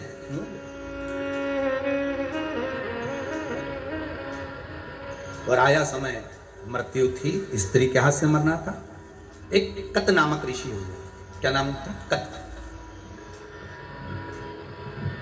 और कत नामक ऋषि के घर में एक पुत्र हुआ जिनका नाम था कात्य। क्या नाम पड़ा? कात्य। कात्य ऋषि ने अपने पिता के बतलाए अनुसार शंकर भगवान की ऐसी भक्ति धारण करी कि शंकर भगवान के शिवलिंग का निर्माण कर शिवलिंग के सामने हृदय चित्त को जोड़कर शंकर के मंदिर में शिवलिंग के सम्मुख में बेलपत्री चढ़ाना, शंकर का अनुमोदन करना, पूजन करना और उसी जल को नयनों से लगाकर भगवान शिव का स्मरण करना। कत्य के घर में हुए कात्य और कात्य के घर में फिर एक पुत्र हुए जिसका नाम था कात्यायन। क्या नाम था? कात्यायन। कात्यायन ऋषि ने ऐसा तप करा, जब वो 4 साल के थे कात्यायन ऋषि, तो अपने पिता कात्य से पूछा, पिताजी भजन करना, सत्संग करना, स्मरण करना, संकीर्तन करना, पूजन करना, पाठ करना, इन सब में सर्वश्रेष्ठ क्या है? सर्वश्रेष्ठ क्या? कात्यायन ने जब अपने पिता कात्य से पूछा तो कात्य ने कहा, अगर भूमंडल पर जन्म लिया है, पृथ्वी पर अगर आए हो तो भगवान का जितना नाम ले सकते हो ले, और जितना भगवान की सेवा कर सकते हो, चाकरी कर सकते हो तुम कर, जितनी चाकरी कर सकते हो। चाकरी का मतलब मालूम है ना? नौकरी।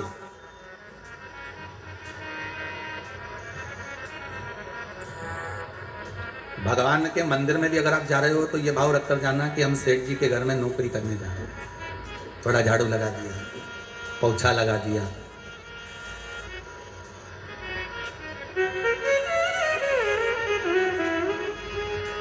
हमारे यजमान हम जब स्नान करने जावे तो वो पूरी बाथरूम धो के आ। हमने भगवती महाराज जी से कहा कि यजमान को बोल दो, घर में कोई और सेवक हो तो उनको बोल दो, वो धो दिया करेंगे वाशरूम। पर यजमान खुद स्वयं, हम भगवती महाराज को यही बोले, जिनके घर में मुंबई में नौकर लगे होंगे, जिनके घर में मुंबई में सेवक लगे होंगे, कंपनी में और भी लोग काम करते होंगे, उनके यहाँ दूसरे काम करते होंगे, पर देखो कितना भाव है कि अगर कोई गुरुजन स्नान के लिए जावे तो वाशरूम भी वो स्वयं साफ करता है। भाव देखिए उसकी निर्मलता।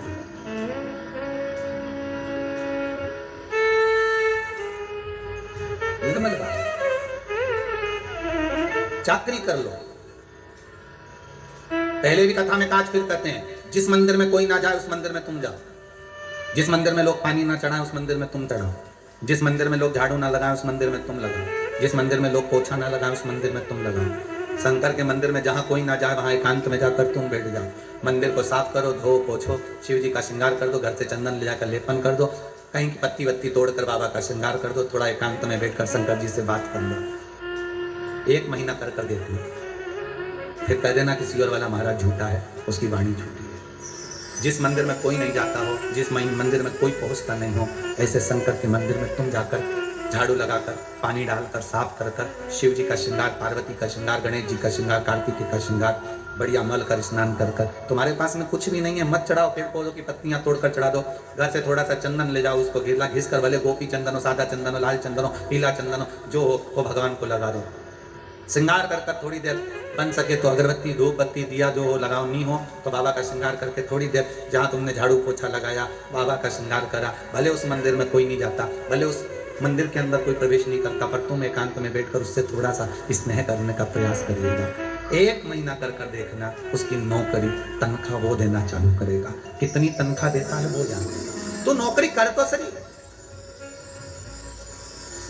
किसी के यहाँ पर जाकर 1 महीना नौकरी करोगे तो तनख्वाह देगा कि नहीं देगा? अरे बोलो तो सही, थोड़ी बहुत तो देगा रे। 5,000 तो महीना नहीं देगा तो 3,000 देगा, 3,000 नहीं देगा तो 1,500 देगा, 1,500 नहीं देगा तो 1,000 देगा, पर देगा तो सही। जब दुनिया के लोगों की नौकरी करते हो तो 2-5 हजार रुपए मिल जाते हैं, तो तुम कोई साधारण जगह की नौकरी कर रहे हो क्या? कोई तुमसे पूछे कहाँ चली जाता है, 1 महीने से पता ठिकाने नहीं, तेरी नौकरी लग गई क्या? हाँ, नौकरी लग गई, वो तो भला है। और सीवर वाले महाराज का उसी ने लगवाई है, अच्छी कंपनी मिल गई है। अच्छा, कितने लोग काम कर रहे हैं उसकी फैक्ट्री में? अरे पूछो ही मत ही रे, कितने। अच्छा, काम क्या है? बस काम ही नहीं बता सकते, तो काम है क्या वहां पर? बस काम नहीं बता सकते। चलिए, कितनी बजे से कितनी बजे तक, ये क्या टाइम भी निश्चित नहीं है, बस वहां तो पहुंच जाओ, लगाई बुआरी, बैठ गए, बाबा से 2 मिनट बात चर्चा कर।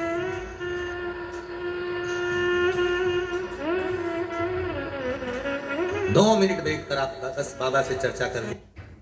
अब दूर दूर तक कोई टेंशन नजर नहीं आ रहा, क्योंकि एको के साथ हमारी गाड़ी का कैशलेस क्लेम अप्रूव हो जाएगा एट एनी। सेठ है वो, सब जानते हैं। आप तो केवल सेवकी करो, आप तो केवल चाकरी करो। मनुष्य मेरे भोले तेरी नौकरी सबसे बढ़िया है सबसे खरी, तेरे दरवाजे की चाकरी सबसे बढ़िया है सबसे खरी। मेरी किस्मत का जब गुल खिला तब जा कर के ये दर मिला। मेरी किस्मत का जब गुल खिला तब जा कर के ये दर मिला। मिल गई मुझको चौखट तेरी, मिल गई मुझको चौखट तेरी सबसे बढ़िया है सबसे खरी,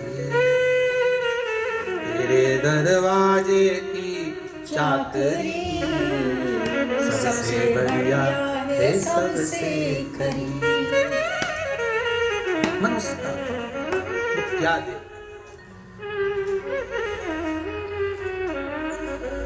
राजा मणिरत्न को देखो, कभी शंकर जी के मंदिर में नहीं गया, दरवाजे से निकल कर जाता था और हर हर महादेव बोलकर जाता था। क्या बोलकर जाता था? हर हर महादेव। राजा मणिरत्न दरवाजे पर से निकलकर मंदिर के अंदर नहीं जाता। तो रानी ने पूछा तो मंदिर के अंदर क्यों नहीं जाते? तो मणिरत्न ने कहा अगर अंदर जाऊंगा तो पंडित जी सेवा कर रहे होंगे। सेवा कर रहे होंगे तो क्या हुआ?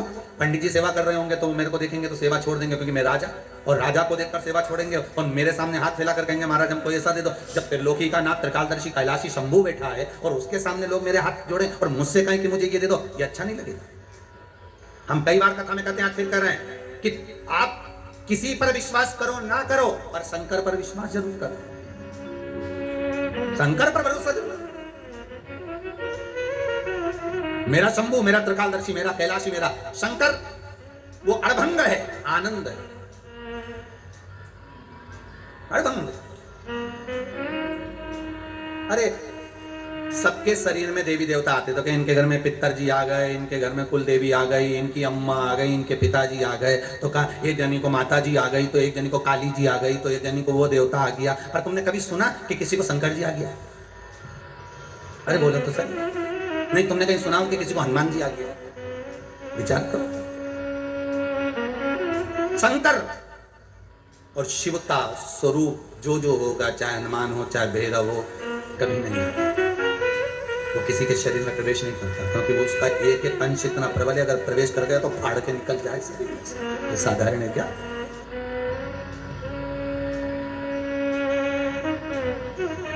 तो किसी ने पूछा ये क्यों नहीं आते? तो भक्त कहता है इनको आने की जरूरत ही नहीं, किसी के शरीर में ये खुद ही आ जाते हैं।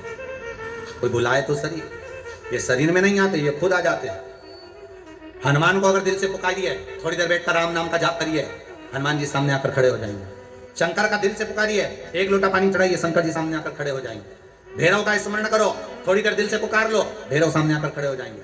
शंकर के जितने स्वरूप हैं शिव सम्मुख में आ जाए। आप केवल दिल से 1 महीना, 1.5 महीना, 2 महीना उसकी चाकरी करो, उसकी आराधना करो, उससे विनय करो, उससे निवेदन करो। अरे ये भी जाने दो, कितनी सुंदर बात है साहब, वो भी देखिए। एक 27 साल का या 26 साल का लड़का था महाराज, अहमदाबाद का।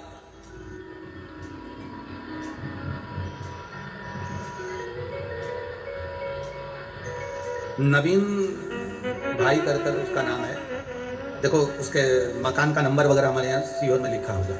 वो एक बार कुबेरेश्वर धाम पर आया सीहोर, और बहुत दुखी सा था, बहुत दुखी सा। सब किसी की गाड़ी चला रहा था, तो वो गाड़ी से किसी को छोड़ने आया था, तो वो यहाँ से निकल कर जा रहा था। उसने कहा कि कुबेरेश्वर धाम होते जाते, मैं टीवी उस पर मोबाइल पर कथा सुनता हूँ, तो महाराज जी से मिलने आए। तो उसने कहा बड़े दुखी है महाराज। तो शिव महापुराण की कथा चल रही थी, उसका काम एक बार कहीं कह दिया होगा कि अगर कुछ नहीं दान करते बने तो बेलपत्री का ही दान दे दो।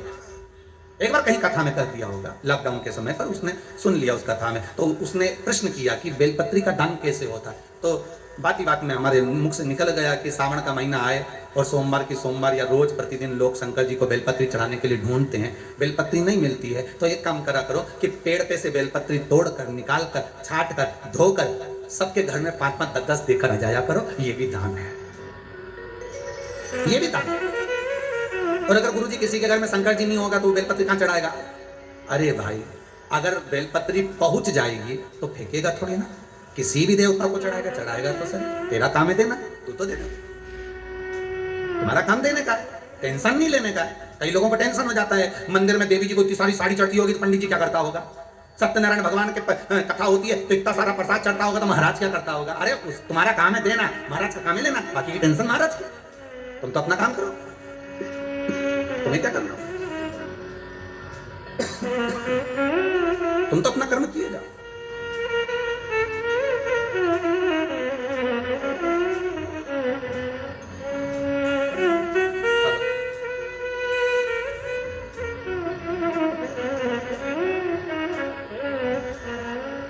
देखो, अगर सीओर ऑफिस में नंबर होगा तो हम आपको देंगे, आप उस बच्चे से बात करना। सावन के महीने में उसने एक ही काम करा, पेड़ की बेलपत्री ला लाकर 5-5, 10-10 बेलपत्री का पैकेट बनाया, सबको दे दिया, लो शंकर जी को चढ़ाना। दान देखिए कितना विचित्र धन नहीं है आपके पास में तो बेलपत्र तो है। अभी एक भैया डब्बे में भरकर बेलपत्र लाए, लेकर आए शिव जी को चढ़ाने, अच्छा लगा।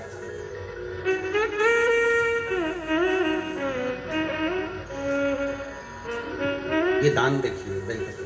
उस बच्चे से कभी मौका लगे और आपको नंबर मिलेगा तो हम प्रयास करेंगे नंबर देने का, उससे बात करना कि उस दान से उसको क्या फल मिले। पहले दूसरे की गाड़ी चलाता था, खुद की गाड़ी चलाना, स्वयं की।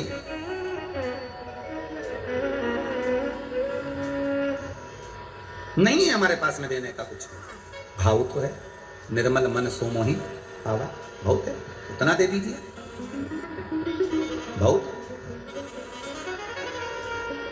शिव महापुराण की कथा कहती है, भक्तन ऐसी थी, शंकर जी के मंदिर में जाती थी, लोटा अपना ले जाती थी, पानी भी अपना ले जाती थी, और किसी को लोटा नहीं मिलता था तो भरा भराया लोटा दूसरे को दे देती, लो चढ़ाओ चढ़ाओ, शंकर जी को चढ़ा दो तो तुम्हारा पानी, अरे तुम तो चढ़ा दो, एक ही बात है, तुमने चढ़ाया हमने चढ़ाया, तुम चढ़ाओ, हम यहीं से दर्शन कर लेंगे, अपना लोटा भरा हुआ।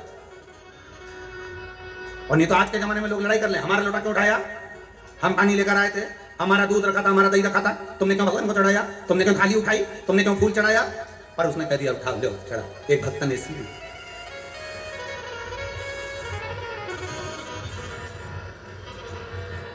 भक्त है भगवान, भक्त कात्यायन ऋषि ने पूछ लिया अपने पिता कात्य से, पिताजी मैं क्या भजन करूं कि मुझे भगवान का दर्शन हो जाए। कात्यायन ऋषि ने जब पूछा तो कात्य ने कहा कि तुम शिव की आराधना करो। शंकर की आराधना के साथ में कात्यायन ऋषि का मन आद्य शक्ति जगदम्बा पार्वती की आराधना में लग गया। जो माता की आराधना करना प्रारंभ करी, जो आराधना करना प्रारंभ करी, एक दिन स्वयं शंकर और पार्वती कात्यायन ऋषि के सामने आकर खड़े हो गए, मांग तुझे क्या चाहिए। कात्यायन ऋषि ने कहा मुझे कुछ नहीं चाहिए, बस इतनी कृपा कर दो कि मेरे घर में ये आपकी जो अर्धांगिनी है, आपकी जो पत्नी है पार्वती, मेरे घर में बेटी बनकर आ जाए, बस इतनी कृपा कर दो, और कुछ नहीं चाहिए। शिवजी ने मन में सोचा कि महिषासुर को मारना है, और महिषासुर को मारना है, और मारने के लिए पार्वती को एक अवतार तो लेना पड़ेगा, तो क्यों ना एक काम करते हैं कि कात्यायन ऋषि के घर में पार्वती का जन्म करा देते हैं, और जब पार्वती कात्यायनी बनकर जन्मेगी स्वयं मार देगी महिषासुर। पार्वती जी का एक नाम है, नवरात्र में छठा दिन। कौन सी माता, जम के बोलिए जरा, कात्यायनी माता। कौन सी माता है, कात्यायन। और कात्यायन ऋषि के घर में माँ जगत जननी जगदम्बा पार्वती कात्यायनी बनकर प्रकट हो गई। कात्यायनी बनकर प्रगति, थोड़ी अवस्था हुई, बड़ी हुई, पिता से पूछा पिताजी मेरे प्रागट होने का कारण क्या है। तुम्हें महिषासुर का संहार करना, ठीक है। जहां उपद्रव करना प्रारंभ करा और महिषासुर उपद्रव पर उपद्रव करने लगा, बहुत उपद्रव मचाया महिषासुर ने, तब माता कात्यायनी को क्रोध भगवान शिव ने दिलाया, और शिव ने जब क्रोध दिलाया तब महिषासुर स्वयं कात्यायनी इतनी सुंदर थी, इतनी सुंदर थी, इतनी सुंदर थी कि महिषासुर उनको देखकर आसक्त हो गया और कहने लगा कि मुझे तुम्हें अपना बनाना है। कात्यायनी खिलखिल कर हंसी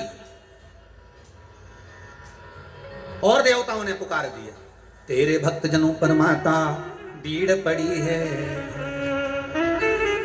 दानव दल पर टूट पड़ो मां करके सिंह सवारी। मां कृपा।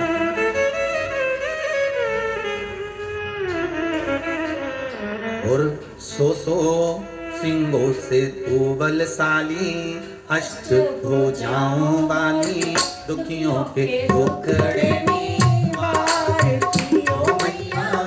सब उतारे तेरी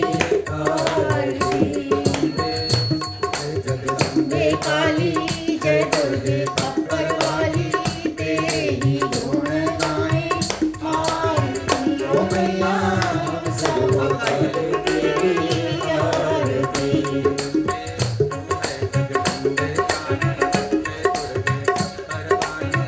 तेरे ही गुण गाए आरती ओ मैया, हम सब उतारे तेरी आरती।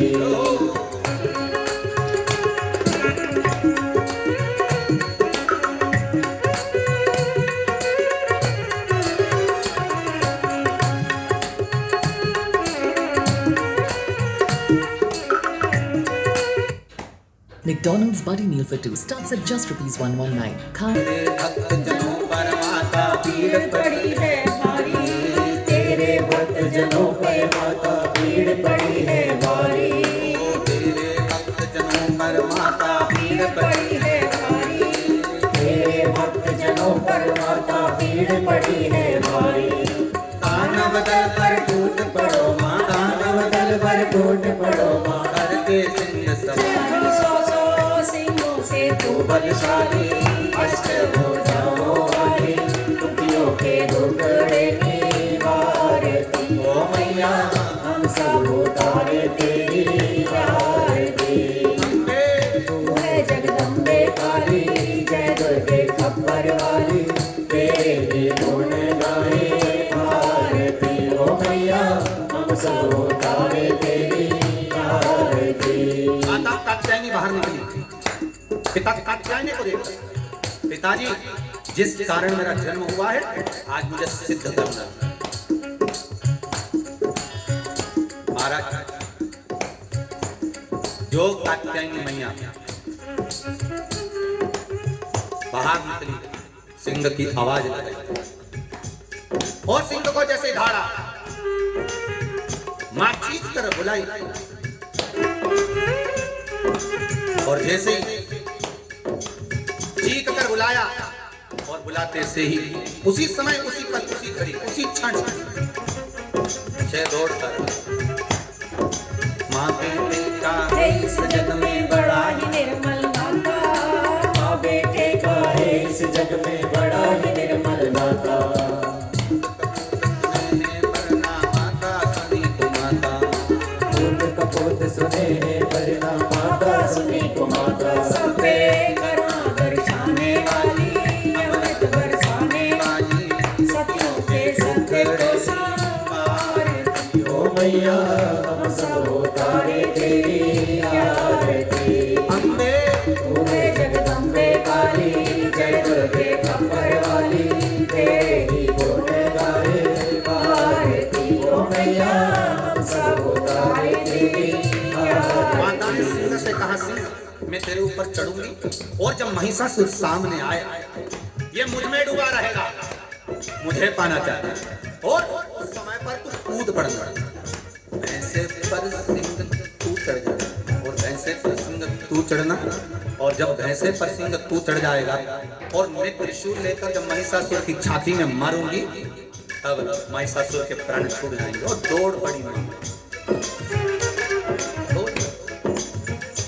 ओ जंगल के राजा मेरी मैया को लेकर आजा, ओ जंगल के राजा मेरी मैया को लेकर आजा, ओ जंगल के राजा मेरी मैया को लेकर आजा, ओ जंगल के राजा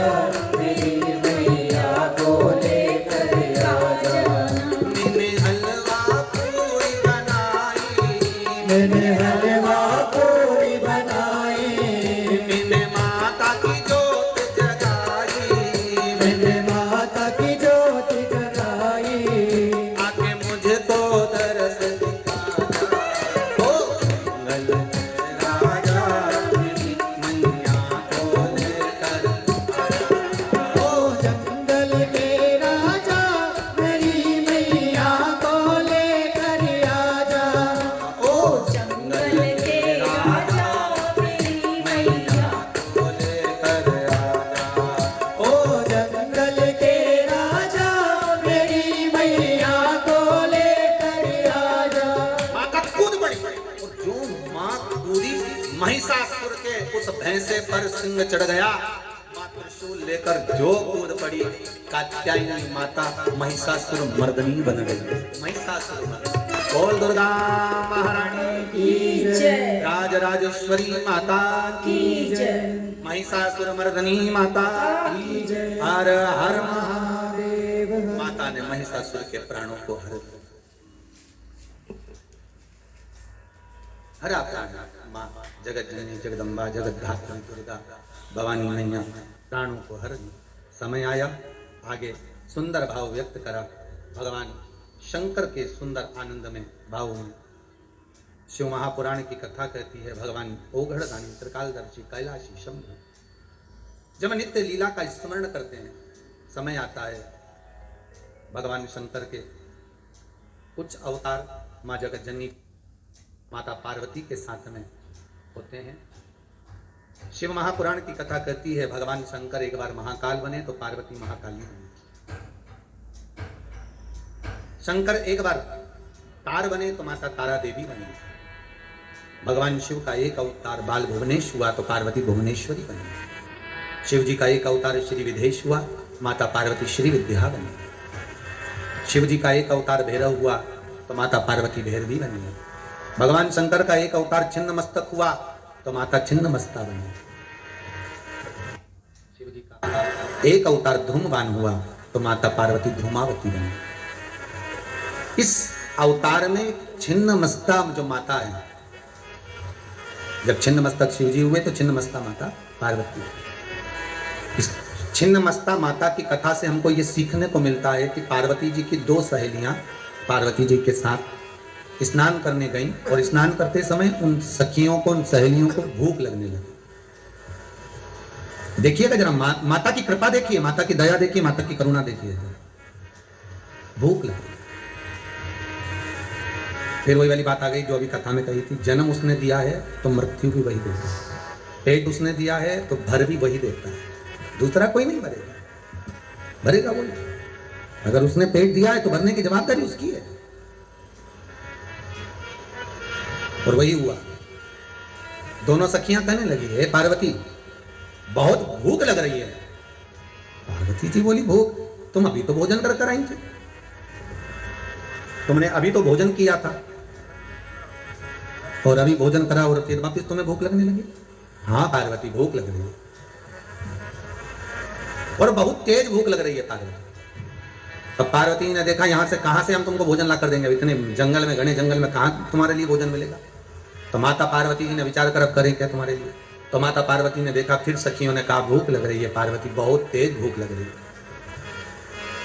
केवल एक जगत की मां ही ऐसी हो सकती है, केवल एक मां। माता पार्वती ने अपना सिर काट दिया। मां जगत जननी जगदम्बा ने अपना सिर काटा और काटते से ही माता के गले में से रक्त की दो धार निकली सामने और एक धार निकली सम्मुख में।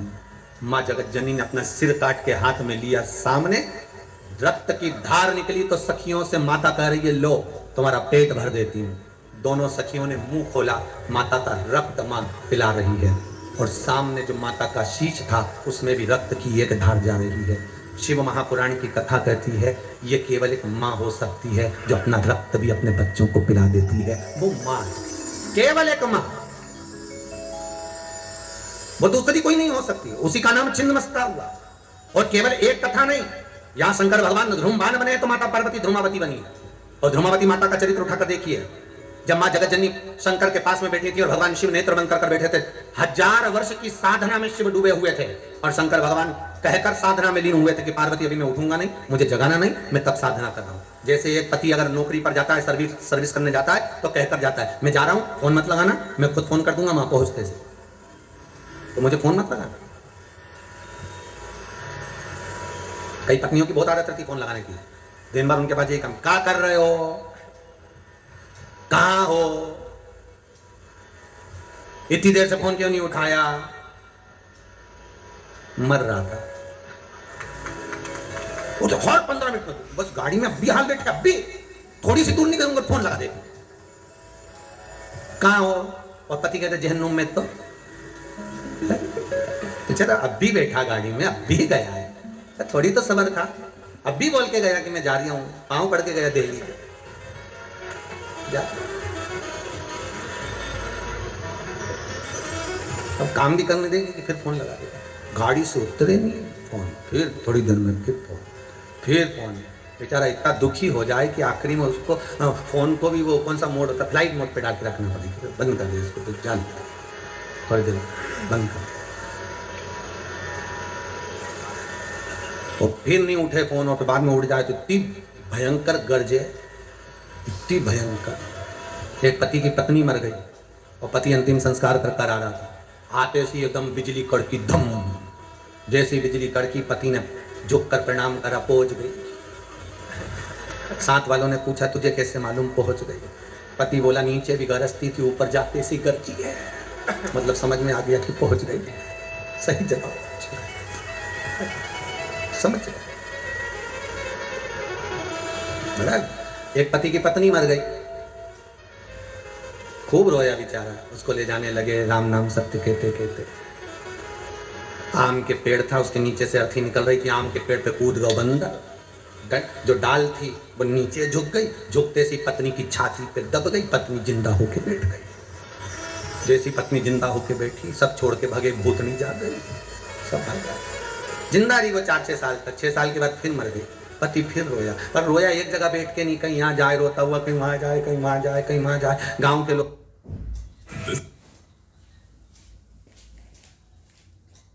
बोलने लगे यहाँ बैठ के रो, इधर उधर क्यों जा रही है, कि कुल्हाड़ी ढूंढ रही हो। तो कुल्हाड़ी काय को ढूंढ रहा, पहले आम का पेड़ कटवाऊंगा फिर लेके जाऊंगा।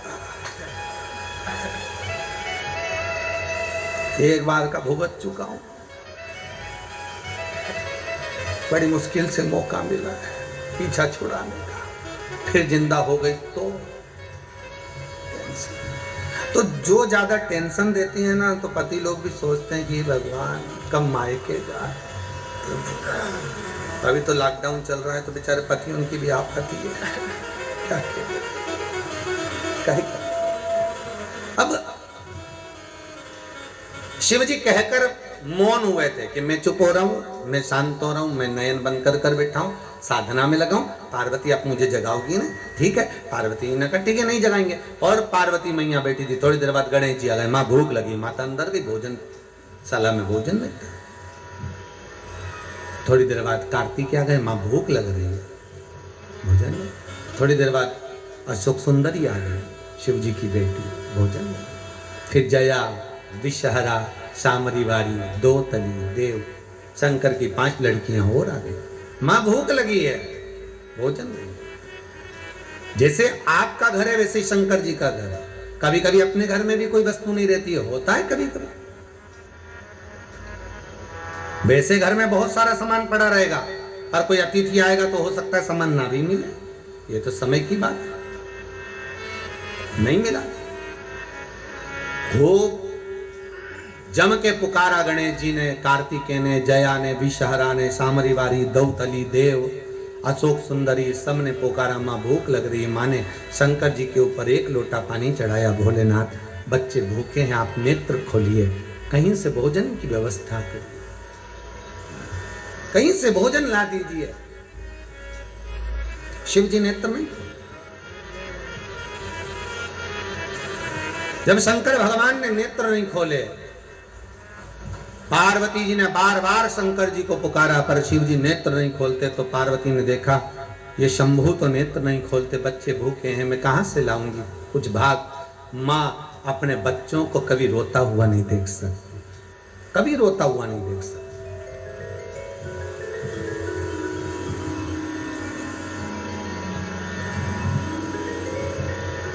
शिव जी को फिर चरण धोए, शंकर नहीं जागे, बेलपत्री चढ़ाई, नहीं जागे। पार्वती को क्रोध आ गया, शंकर भगवान को उठाया पार्वती ने, और पार्वती ने उठाकर शिव जी को मुख में निगल लिया।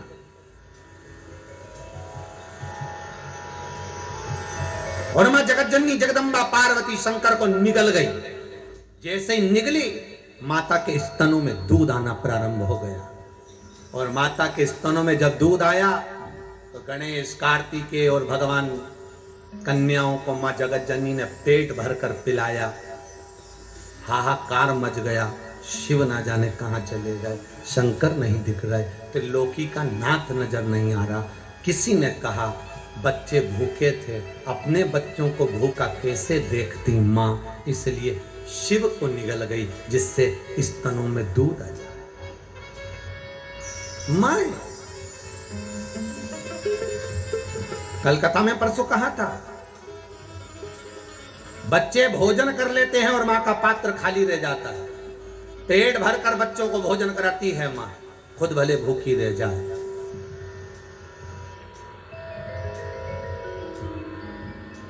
खुद भले भूखी रह जाए। भाव कहा है, माई के दूधवन जैसन कऊ मिठाई ना मिलई, माई के दूधवन जैसन कऊ मिठाई ना मिलई। सब कुछ मिल जाता है दुनिया में, पर माई ना मिलई। सब कुछ मिल जाता है दुनिया में, माई ना मिलई। खुद गीले में सोती है, तुझे सूखे सुलाती, खुद भूखी रह जाती है, तुझे निवला खिलाती। माई के आशीष जैसन, माई के आशीष जैसन कऊ आशीष ना मिलई। सब कुछ मिल जाता है दुनिया में, माई ना मिलई। सब कुछ मिल जाता है दुनिया में, पर माई ना। सब कुछ मिल सकता है पर मां नहीं मिलेगी, मां नहीं मिल सकती।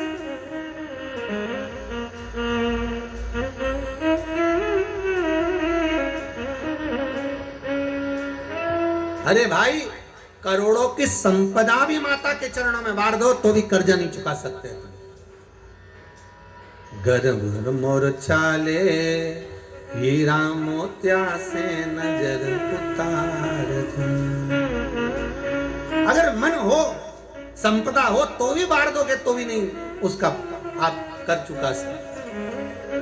पार्वती मैया निकल गई शिव जी को, हाहाकार मच गया। शंकर कहां है? सबने पार्वती जी की स्तुति करी, हे जगत जननी, हे जगदम्बा, हे अम्बा, हे पार्वती, हे माँ कृपा करो, आप जगत धात्री हो, दुर्गा हो, आप कृपा करो। तब माता ने कहा क्या चाहते हो आप? शंकर को निकल गए, उन्हें प्रकट करिए। शिव को क्यों निकला आपने? पार्वती जी कहती है मेरे बच्चों का पेट कौन भरता? जगत में जाकर हाथ नहीं फैलाती, माँ अपना दूध पिलाकर बच्चों का पेट भरती है, इसलिए मैंने पेट भरा। माँ शिव को प्रकट कर दो। माता ने अपनी नासिका से, मुख से धुएं को निकालना प्रारंभ करा। शंकर भगवान ध्रुमवान बनकर प्रगटे, पार्वती मैया ध्रुमावती बन गई। माँ पार्वती का एक नाम हो गया ध्रुमावती और शिव जी बन गए ध्रुमवान।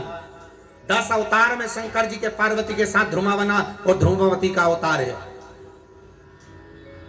भगवान शिव ने कहा पार्वती तुम थोड़ी देर के लिए मुझे निकल गई थी, इसलिए तुम ध्रुमावती अगर बनी हो तो तुम बेधव्य रूप में पूजाओगी। पूरे भारत की भूमि पर केवल एक मूर्ति है ध्रुमावती की, वो भी दतिया और झांसी, दतिया के अंदर, झांसी के पास में दतिया में, जहां पर माता ध्रुमावती की पूजन होती है, जहां माता मंगलसूत्र नहीं पहनती, जहां माता लाल वस्त्र नहीं पहनती, जहां माता बिछुड़ी नहीं पहनती, हाथ में मेहंदी नहीं लगाती, मांग में सिंदूर नहीं भरती, बिंदी नहीं लगाती, वो ध्रुमावती माता है। भगवान शिव ने कहा पार्वती तुम थोड़ी देर के लिए मुझे निकल गई थी, इसलिए बेधव्य के वेश में पूजी जाओगी, इसलिए ध्रुमावती माता वैधव्यवती के रूप में पूजी जाती, इसलिए वहां पर सुहागन स्त्री अंदर प्रवेश नहीं करती। वहां लिखा हुआ है, आप लोग कभी दतिया गए हो दर्शन करने के लिए, झांसी के पास कभी दतिया जाएंगे तो वहां पर लिखा हुआ है ये ध्रुमावती का दरबार है, यहाँ पर सौभाग्यवती नारी अंदर नहीं आ सकती, वहां पर्दा डाला रहता है, गेट बंद रहता है, वहां केवल पुरुष ही दर्शन करते हैं। पूरी दुनिया में एक ही मंदिर है ध्रुमावती माता।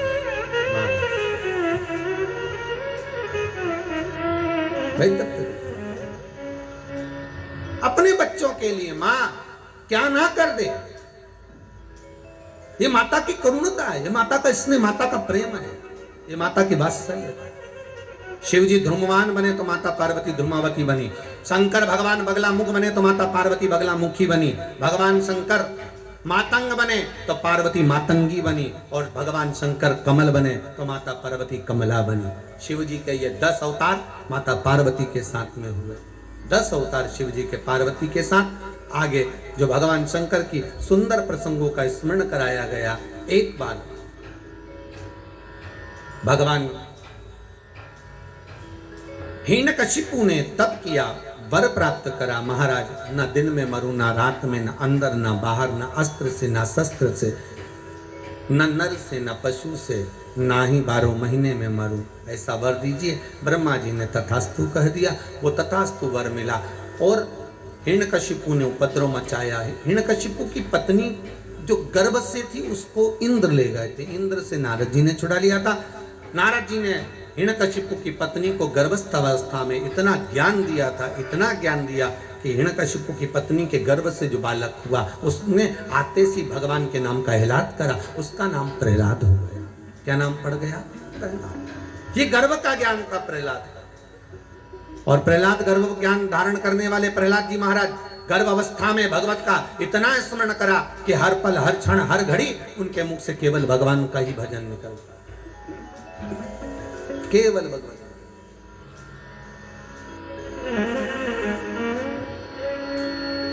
हर पल हर घड़ी हर पल हर क्षण प्रहलाद के मुख से बस केवल नाम स्मरण। गुरु के घर पढ़ने भेजा, पर गर्भ का ज्ञान प्रथम होता है।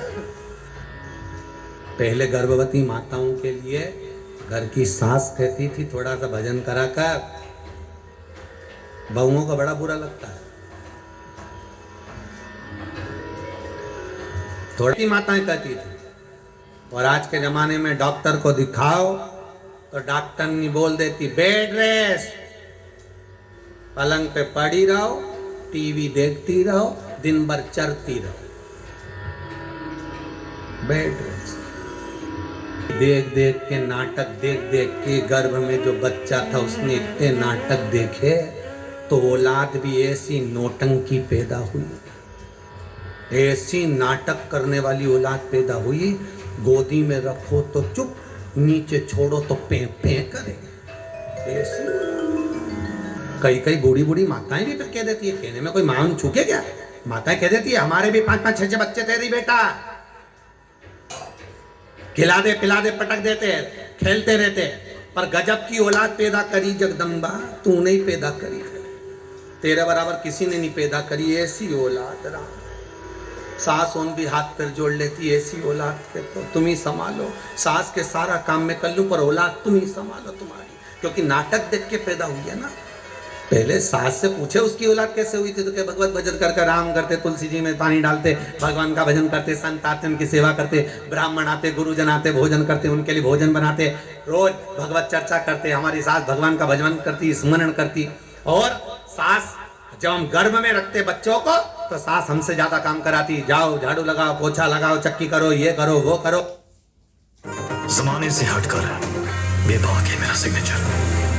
के ज़माने में बेड रेस्ट करते करते टीवी देख देख के औलाद पैदा हुई। आखिरी में डॉक्टर ने कह दिया सीजर ऑपरेशन होगा, ऑपरेशन से ही बच्चा होगा। बड़ा विचित्र जमाना हो गया।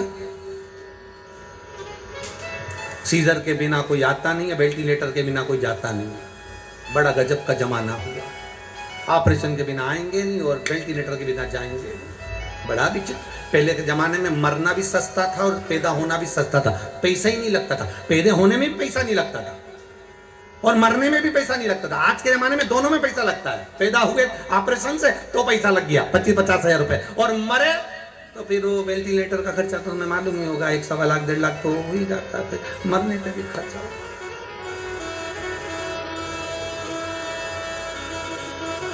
दोनों महंगे हो।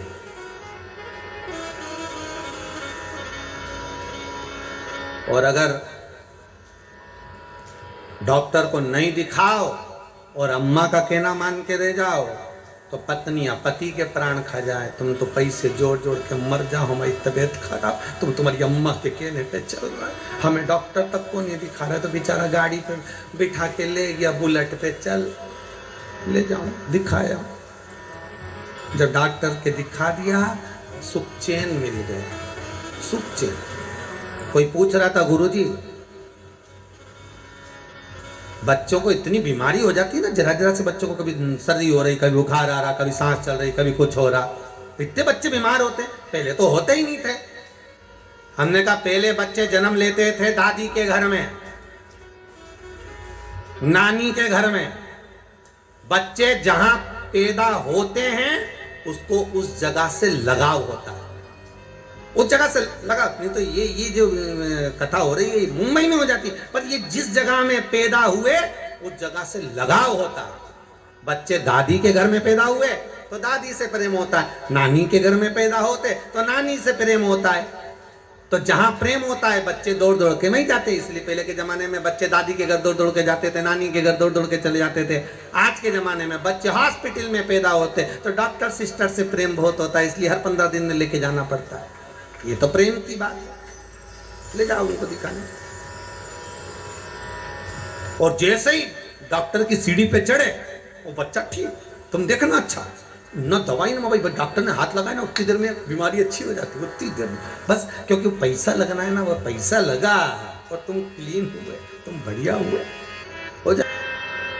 अब प्रहलाद जी महाराज ने खूब सत्संग भजन करा, कीर्तन करा, स्मरण करा, नाम जाप करा, इतना करा, खोलते तेल में डलवा दिया, अग्नि में पटकवा दिया, पर कुछ जाको राखे साइया मार सके ना कोई नहीं।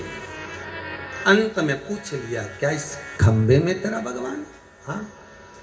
शाम का समय था, गदा का प्रहार करा, खंबा टूट के नीचे गिरा, नरसिंह भगवान प्रकट हो गए।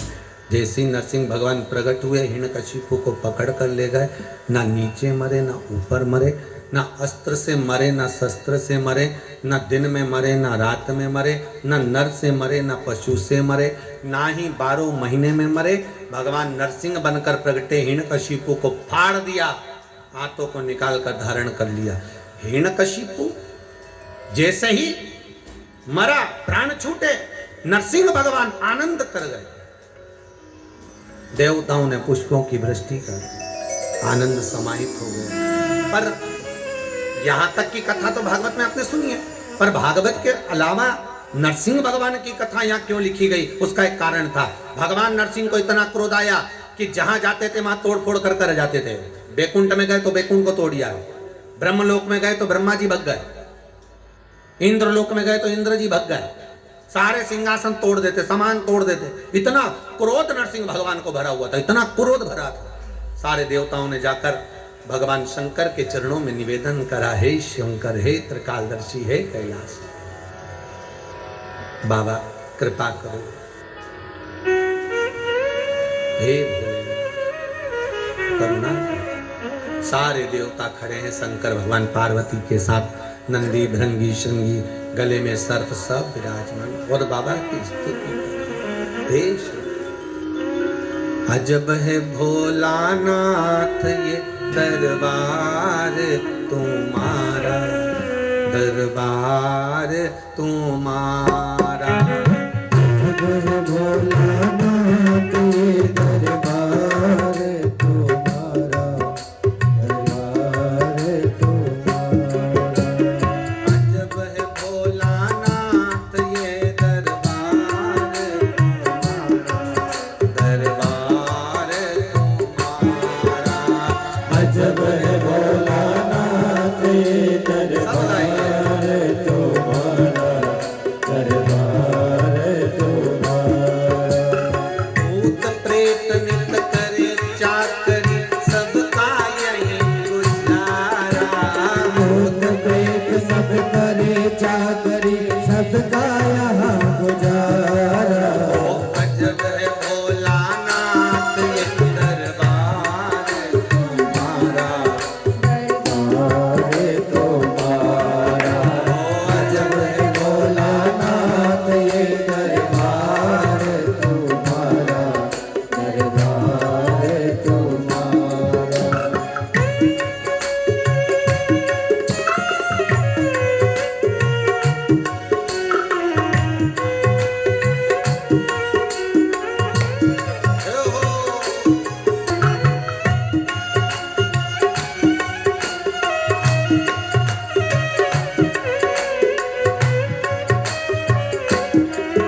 ओ बाग बेल को हरदम एक जगह पे राखे। बाग बेल को हरदम एक जगह पे राखे। कभी न एक दूजे को बुरी नजर से ताके। कभी न एक दूजे को बुरी नजर से ताके। कहीं और नहीं देखा हमने ऐसा गजब नजारा।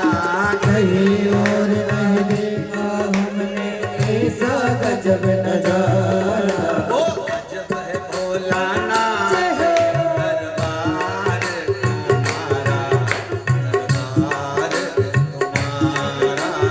अजब है भोलेनाथ ये दरबार तुम्हारा, दरबार तुम्हारा। भूत प्रेत चाकरी सबका यही गुजारा।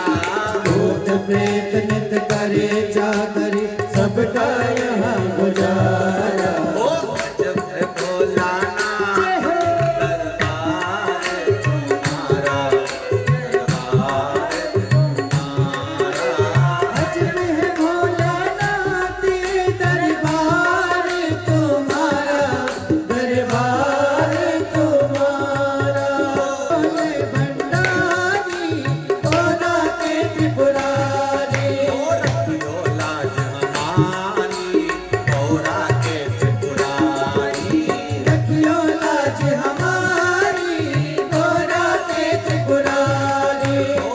रखियो लाज हमारी गौरा के त्रिपुरारी।